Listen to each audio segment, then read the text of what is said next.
हम अच्छा करें, हम अच्छा कर रहे हैं, हमारे साथ बुरा हो रहा है। ये है कौन सा शब्द? एक प्रपंची संसारी का शब्द है, परमार्थिक का शब्द नहीं है। हम अच्छा नहीं कर रहे हैं। मेरे द्वारा मेरे अंदर बैठकर मेरा प्रभु अपनी लीला करके गुण विस्तार कर रहा है। सामने से वो मेरे अंदर बैठे हुए अहंकार पर चोट पहुंचाकर मुझे महान, मुझे मजबूत बना रहा है। उस पर द्वेष करने का कोई प्रश्न ही नहीं उठता है। नहीं सह पा रहे तो अपने प्रभु से प्रार्थना करें कि देखो प्रभु, सामने वाले के अंदर प्रेरित करके आप मुझे जो गाली दिलवाए ना, मुझे सहन नहीं हो रहा। या तो गाली ना दिलवाओ या सहन शक्ति दो। तो वो गाली तो दिलवाएंगे, वो ने बंद नहीं करेंगे।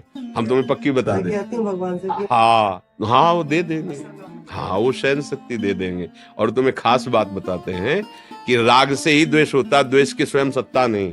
काम से ही क्रोध होता है, कामना न हो तो क्रोध होगा ही नहीं। अगर राग न हो तो द्वेष होगा ही नहीं।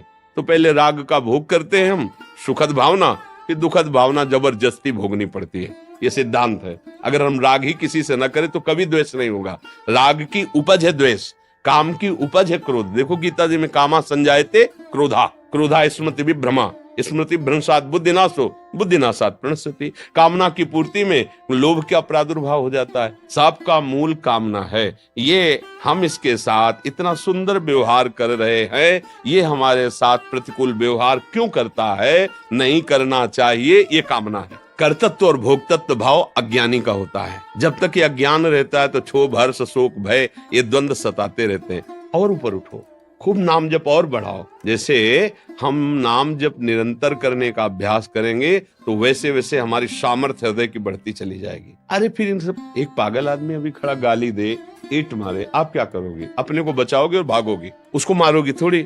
अगर कोई कहेगा भी कि लौट करके आपने गाली क्यों नहीं दी, तो बोले पागल हो तो खुद पागल है। पूरा संसार बावरा है, पागल है। कोई इस व्यक्ति में, कोई इस शरीर में, कोई इस भोग में, कोई इस बात में, कोई काम में, क्रोध में, लोभ में, मोह में, मद में, सब। और कोई भक्ति में पागल है, कोई भगवान के प्यार में पागल है, कोई जगत के प्यार में पागल है। आपको संभल के चलना है, अपने डिपार्टमेंट के पागलों से मिलना है। दूसरी बातें नहीं सुननी हमें, क्योंकि है सब पागल।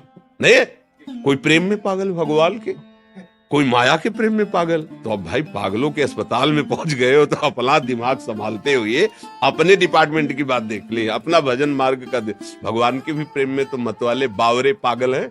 कितने ऐसे प्रेमी जन है, हमें उनकी बात सुननी है और की बात नहीं सुननी। जब कोई हमारे साथ द्वेष का व्यवहार करे, गाली का व्यवहार करे, अपमान का करे, तो उसे बुद्धिमान समझते हो ना, तभी लड़ जाते हो। भला वो बुद्धि रखता तो काहे को अपमानित करता, गाली देता? वो बुद्धिमान नहीं, वो बावरा है, वो पागल। तो आप पागलों की उपेक्षा कैसे करते हैं? हंस के। मान लो कुल्हड़ मार दे, आपके गाली दे, तो आप क्या करोगे? हंस के।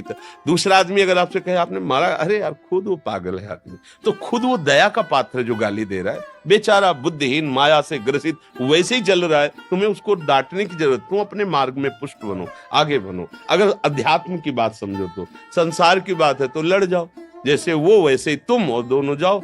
जब आपको ऊपर केस चलेगा फिर दोनों ऐसे पूरा जीवन बर्बाद करो। देखो, हमने एक जेल की सजा भोग कर आए हुए व्यक्ति से बात की। हमारा बचपन में स्वभाव था कि जैसे पागल है या कोई कुछ विशेष है तो हम उससे जरूर मिलते थे। राह चलते जैसे गंगा किनारे भ्रमण, और उसके बाद 10-20 मिनट समय देते थे, उसकी मानसिकता को पढ़ते थे। तो वो जब हमें मिले तो उन्होंने दिखाया कि देखो मेरी अंगुलियों में ऐसे वो कील गाड़ी गई, ऐसा ऐसा, और बहुत पीड़ा दी गई। फिर मुझे सजा हुई, 10 वर्ष की सजा भोग कर आया। तुमका आपका अनुभव? बोले यहाँ 5 जूते रोज सुबह कोई मार दे तो सह लेना चाहिए, पर कभी जेल जाने वाला आचरण नहीं करना चाहिए।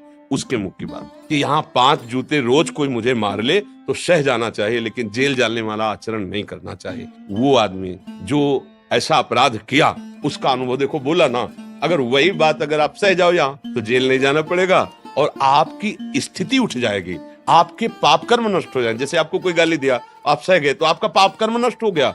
वो आपकी बात बना रहा है, आपको आगे चलकर सुख मिलेगा, और वो तो अपने आप भोगेगा। उसका कर्म बिगड़ रहा है। आप कह दो ऐसे लोगों को अगर डांटा नहीं जाएगा तो इनका बल बढ़ जाएगा। नहीं नहीं नहीं, उनका बल और उनके पुण्य क्षीण हो रहे हैं। वो ऐसे खंदक में गिरेंगे, तुम्हें धक्का देने की जरूरत नहीं है।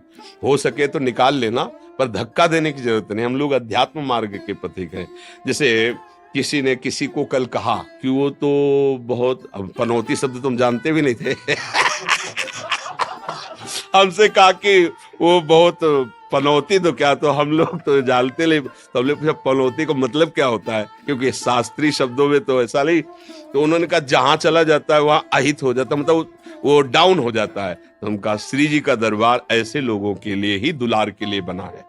श्री जी का दरबार, प्रभु का दरबार ऐसे लोगों को जिनको कोई न पूछे, जिनको सब जगह तिरस्कार मिले, यहाँ गले से लगाएंगे। आओ हमारे हृदय से लगो और असत आचरण छोड़ो, छल कपट छोड़ो, दूसरे की बेईमानी छोड़ो। देखो तुम महान बनते हो कि नहीं। जहां जाओगे तहां तुम्हारे लोग याद करेंगे कि वो दोबारा आवे। संसार का स्वरूप अलग है, परमार्थ का स्वरूप अलग है।